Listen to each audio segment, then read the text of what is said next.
Hello, this is Pam Jenner, and we are going to be talking about this wonderful quilt that is a wedding quilt for my son Robert and his wife Amy. This quilt was started with this wonderful panel from Hoffman Fabrics.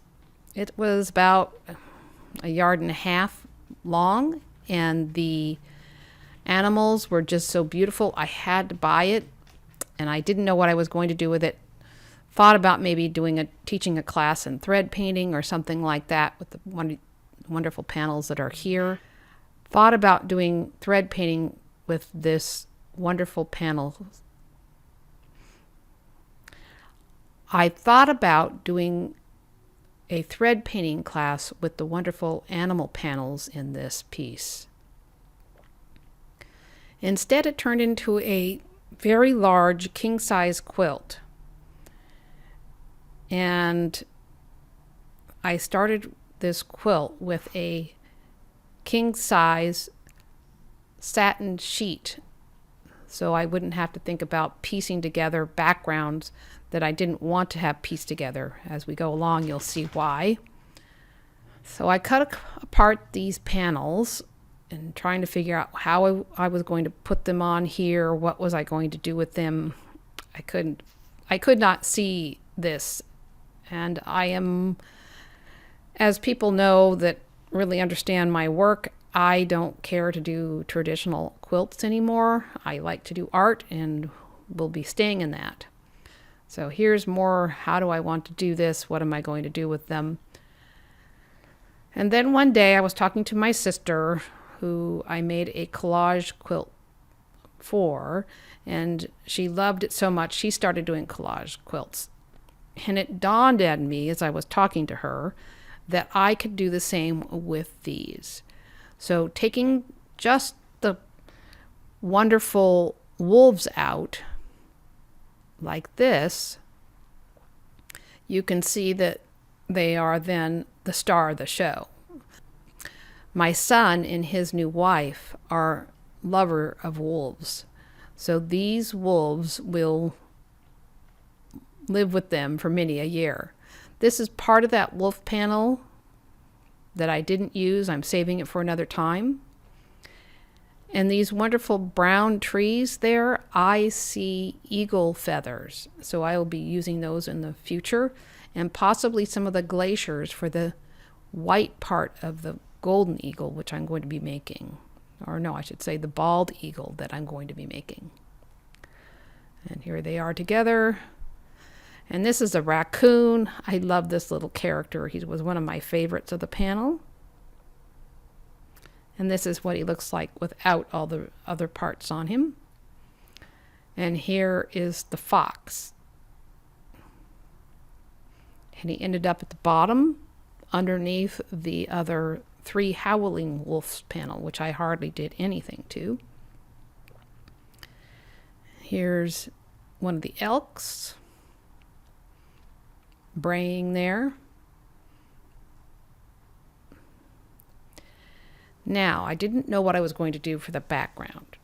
So I went to my library of books that I have sitting around here, and I had seen this one by Gloria Lauman, and I just loved the thought process here on how to do something for the background and yet make the foreground the things that you want to see.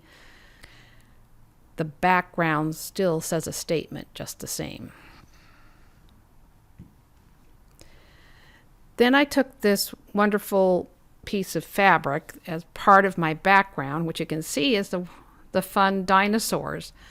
You don't even see the dinosaurs in the whole piece, but I like them being there just the same. It works wonderfully in my background. So this is how you make these tiles that are for the background. I started with this wonderful Steam Seam 2. I bought it in yardage form, all rolled up, as you can see. And all of my tiles are going to be 2-inch by 6-inch. So here it is. I'm cutting out a I'm cutting out a 6-inch piece of Steamacine 2. And here is my fabric. It's 6 inches by the width of the fabric. And here is the paper. I shouldn't say paper. And here is the Steamacine 2. And it almost fits the whole piece of fabric. So I can piece that in later as I need it. And here we go, cutting across the 2-inch width of the fabric. And we go, and here's a little stack the whole length of the fabric. And I still wasn't quite sure how I wanted it to be, other than I wanted it to be a sunrise. So what would be a sunrise? How would you make it see the effect of the sunrise? You would go through the silhouette, because when the sun is rising, you don't see much other than a silhouette. So this is the hillside I'm working with. And I'm trying to make some more of a hillside. And then you can see what I did there. And I thought, well, maybe I'll just start with this portion here. I didn't like how it was looking, so yeah. And here I'm trying to decide what to do with the animals themselves, how I can connect them, how can I ground them so they're placed and look something like they should be there instead of floating around in the air. Here's another scene of the whole piece for that. And you will see the buffalo and the elks move around a lot because I wasn't quite sure what I wanted to do with them. I kept moving them all over the place, and the moose gets moved. But you can see down in the silhouette portion that I started putting in my sunrise. Here's my very light tiles. You can see the sun coming up. And now we have the tiles getting further out. And here's a close-up for you can see the sun, and definitely the sun rays going out. More and more, starting with the yellows and light blues into the greens and further out, and the animals keep moving. And since I still wasn't quite sure how I was going to make the panel with the 3 wolves howling somehow into the whole piece, I decided to get the tree in there. And even then I was like, well, how does it want to look? So I started placing fabric there and how I'm going to do that. And I just start doing and see what happens with it. Here's an overall picture of that. And then I decided, well, the tree, I like the tree there, but how is it going to help me get the animals on there? So then I started moving the animals around even more. How are the wolves going to be? What's going to happen with them? This is coming together more, and then you can see the tiles in the background are getting a little further out. A little more adjustments. And the tile gets further and further out and underneath the animals. And it looks like the buffalo is walking in the clouds there. Keep going across. You can see this red tile up in the left-hand portion of the piece. It's sitting there because it wasn't kind of going into anything so far. It's still there. It keeps being moved, but not quite fitting.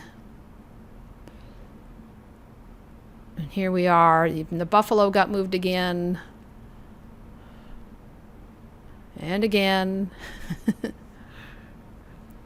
Now, I had one point that I wasn't quite on the same line, and yet I liked how the movement of the tiles helped show more action or movement in the piece.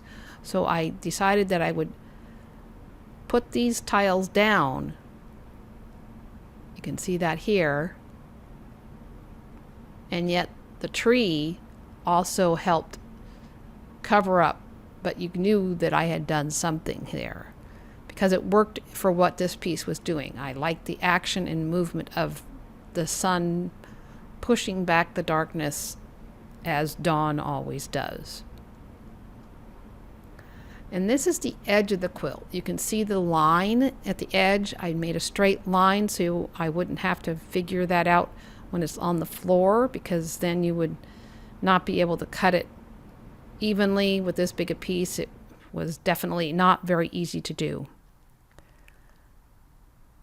And this is more, just on the whole side. You can see at the top edge and the side that I had lots of little places to go put more pieces of tile in, so you can, fill up the space. And I had lots of little leftover pieces, especially when you get towards the top.